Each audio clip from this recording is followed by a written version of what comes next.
उदाहरण नंबर 2, कोई खास चेंज नहीं है। चेंज बस इतना है कि यहाँ पर 5:3 दे रखा है, मतलब 1 से बड़ा है, तो हम जो त्रिभुज लेंगे उससे बड़ा वाला नया मिलेगा। बस इतना चेंज है, हल्का-सा करने में चेंज रहेगा।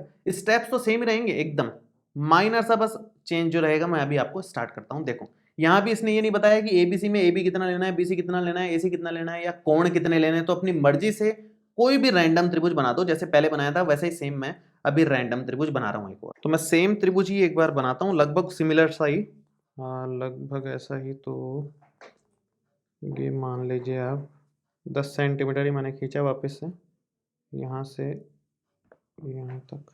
ये ले लो आप BC, और ऊपर की तरफ ले लो कुछ 8 सेंटीमीटर लिया था, वैसा ही ले लो कुछ कुछ। यहाँ से यहाँ तक, ठीक है। ये A क्वेश्चन में जो दे उसके हिसाब से लेना है, वैसे जितना हम सेंटीमीटर दे, ना दे तो अपनी मर्जी से कितना भी बड़ा कितना भी छोटा कैसा भी बना सकते हो आप।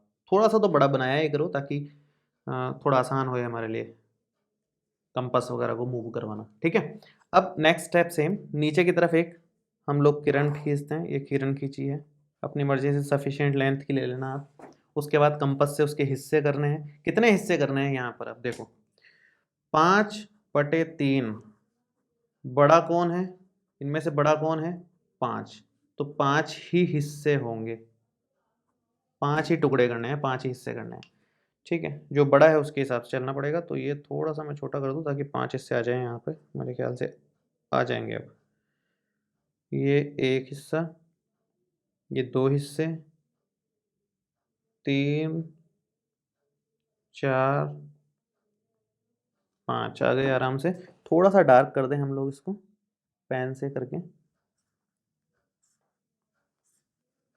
ये हो गया B1, ये हो गया B2, ये हो गया B3, ये B4 और ये B5। आपको तो पेंसिल से ही बनाना है, मैं केवल पेन से इसलिए बना रहा हूँ ताकि वीडियो में आपको थोड़ा सा साफ दिखे, क्लियर दिखे। पेंसिल थोड़ा हल्की दिखेगी। अब यहाँ पे किसको C से मिलाना है, मैंने आपको बताया था, इसमें से जो हर आएगा, हर कितना दिख रहा है आपको 3, तो B3 को C से मिलाना है अकॉर्डिंगली। यहाँ लॉजिक चल रहा है, ये एग्जाम में नहीं लिखना है, ये केवल समझने के लिए मैंने आपके सामने लिखा है। तो B3 को C से मिला दो भाई, ये B3 को मिलाया, ठीक है। अब आगे क्या करना है, हमने डिस्कस किया था कि जो नीचे वाला है हर वाला, उसको तो लास्ट वाले से मिलाना ही है। उसके बाद जो अंश है मतलब 5, उसके समांतर खींचनी होती है लाइन।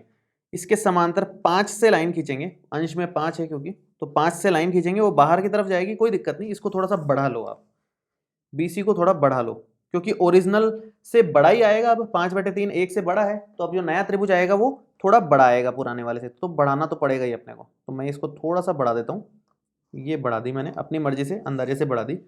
और ये एक भी एक किरण ही बना दो एक तरीके से, है ना। अब यहाँ पे समांतर रेखा किस तरह से खींची थी हमने, वैसे ही यहाँ पर खींचनी है। थोड़ा सा मैं इसको छोटा कर लूँ ताकि इसके अंदर आ जाए, और फिर समांतर रेखा खींच देते हैं। तो यहाँ से थोड़ा और छोटा कर लेते हैं। अब यहाँ से यूं आपने बनाया, और सेम यहाँ से भी आप यूं बनाओगे, ठीक है।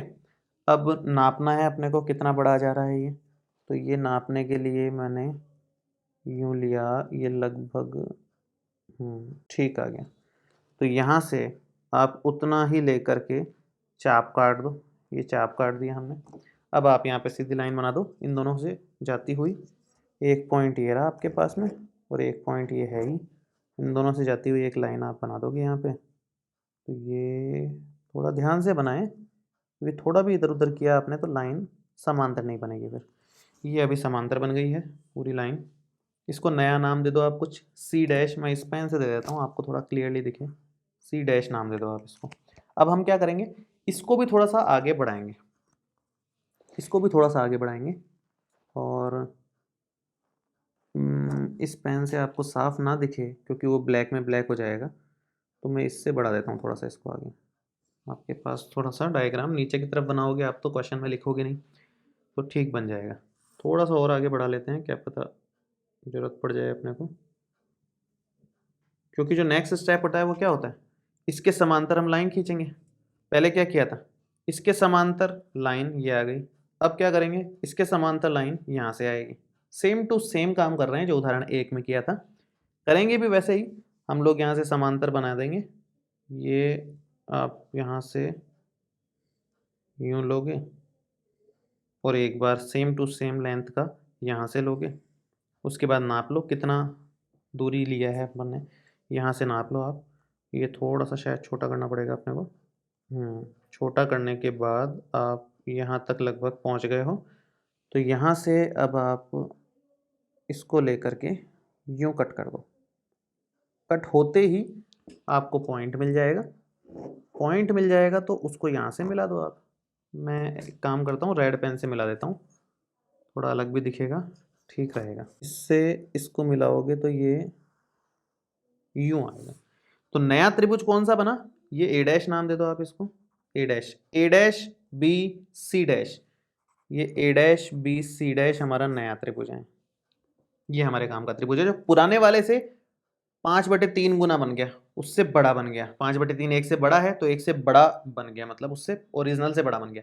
पिछले वाले में ओरिजिनल से छोटा आया था क्योंकि 3/4 था जो एक से छोटा था। तो इस तरह से मतलब आपको बनाना है। स्टेप्स मैं आपको बता देता हूँ फिर से, सेम स्टेप्स ही हैं, आपको बस वही सेम BC लाइन खींचनी है। सेम टू सेम स्टेप्स लिए हैं, आप पुराने वाले से कंपेयर करोगे ना तो कुछ 1-2 शब्दों का फर्क है, बाकी सेम स्टेप्स लिए हुए हैं। देखो BC से रेखा एक की दूसरी ओर न्यूनकोण बनाती हुई एक किरण BX खींची, ये BX खींची है न्यूनकोण बनाती हुई। उसके बाद में नेक्स्ट स्टेप है BX पर 5 बिंदु B1 B2 B3 B4 व B5 इस प्रकार अंकित किए। 5 बिंदु लिए हैं, क्यों लिए हैं 5, क्योंकि इन दोनों में बड़ा कौन था 5, इसलिए 5 बिंदु लिए हैं। तो इस प्रकार लिए हैं कि ये पांचों हिस्से बराबर आएंगे, B1 B1 B2 B2 B3 B3 B4 और B4 B5। नेक्स्ट स्टेप क्या है, नेक्स्ट स्टेप है B3C को मिलाया।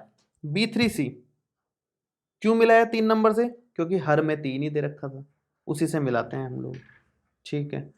नेक्स्ट स्टेप है चौथा, उसमें इसने बोला कि रेखा B3C के समांतर, B3C के समांतर, ये रहा B3C, उसके समांतर B5 से होकर जाती हुई और बढ़ाए गए BC, ये बढ़ाए गए BC लिखा है, सिंपल BC नहीं लिखा, बढ़ाए गए BC रेखाखंड को बिंदु C डैश पर प्रतिच्छेद करती हुई एक रेखा B3C डैश हमने खींच दी है।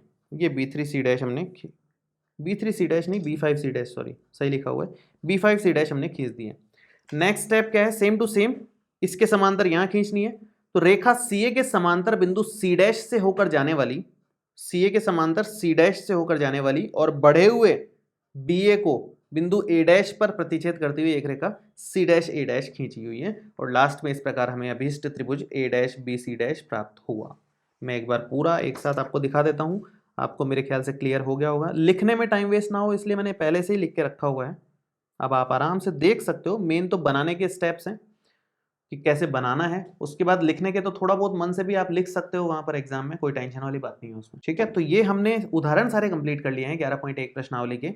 अब आप घर पे बैठ करके अगर 11.1 प्रश्नावली करोगे तो डेफिनेटली आपको सारे क्वेश्चंस लगभग सारे क्वेश्चंस आ जाएंगे। कोई एक आधा क्वेश्चन में कुछ दिक्कत आए तो अलग बात है, बाकी लगभग सारे क्वेश्चंस आ जाएंगे। तो एक बार आप प्रैक्टिस करें, जो भी डाउट होंगे वो हम नेक्स्ट वीडियो में डिस्कस कर लेंगे पूरी प्रश्नावली, तो उससे आपके डाउट्स वहां पर क्लियर हो जाएंगे।